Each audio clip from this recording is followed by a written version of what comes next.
بسم اللہ الرحمن الرحیم۔ السلام علیکم ورحمۃ اللہ وبرکاتہ۔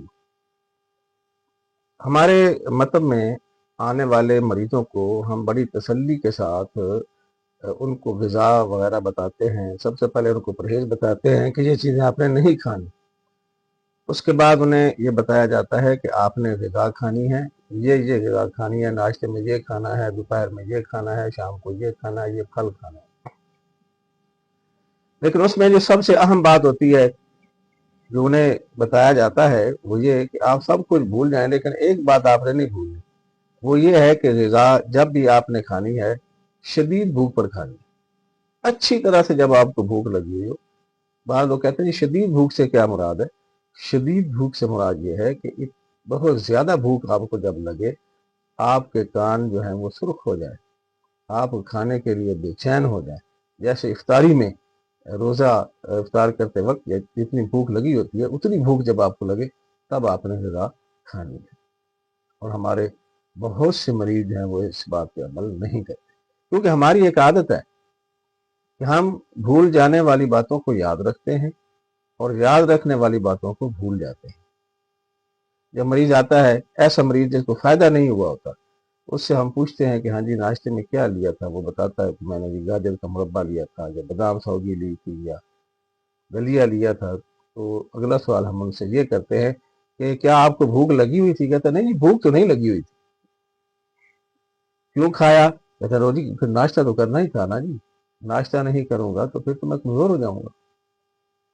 تو طب کے اصولوں کو، سائنس کے اصولوں کو لوگ مد نظر نہیں رکھتے، اپنی مرضی جب کرتے ہیں تو علاج جو ہے وہ ناکام ہو جاتا ہے۔ شدید بھوک لگنے پہ کیوں کھایا جائے؟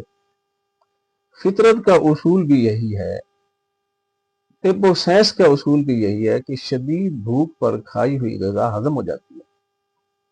یعنی آپ کی باڈی کے اندر جو غذا آپ نے کھائی ہے، جب وہ ہضم ہو جاتی ہے تو اللہ کی طرف سے کیا ہوتا ہے؟ بھوک پیدا ہو جاتی ہے، نئی غذا کی طلب پیدا ہو جاتی ہے۔ اگر آپ کو بھوک نہیں لگ رہی تو اس کا مطلب یہ ہے کہ آپ کے معدے کے اندر، آپ کے باڈی کے اندر غذا بھی موجود ہے، تو اس کو ہضم ہو لینے دیں۔ تو یہ کوئی پانی کی ٹینکی تو نہیں ہوتی کہ آپ نے اس کو بھر کے ہی رکھنا ہوتا ہے کہ بھوک نہیں بھی لگی تو آپ کھا لیں۔ ایسا ہرگز نہیں کرنا چاہیے، اس کو نقصان ہوتا ہے۔ بھوک پہ لگی ہوئی غذا کھانے سے کیا ہوتا ہے کہ آپ تندرست و توانا رہتے ہیں، اور اگر بغیر بھوک کے آپ غذا کھائیں گے تو اس سے تفن پیدا ہوگا، فرمنٹیشن پیدا ہوگی جو بیماریوں کا باعث بنتی ہے۔ تو یہ بات یاد رکھیں کہ شدید بھوک پر لگی ہوئی غذا ہی ہضم ہوتی ہے اور جزو بدن بنتی ہے۔ بغیر بھوک کے کھائی ہوئی غذا نہ ہضم ہوتی ہے، نہ جزو بدن بنتی ہے، نہ اس کا اچھا خون بنتا ہے، وہ بیماریوں کا باعث بنتی ہے۔ اگر اس ایک بات پہ عمل کر لیا جائے تو انسان بہت سی بیماریوں سے بچ بھی سکتا ہے اور صحت مند رہ سکتا ہے۔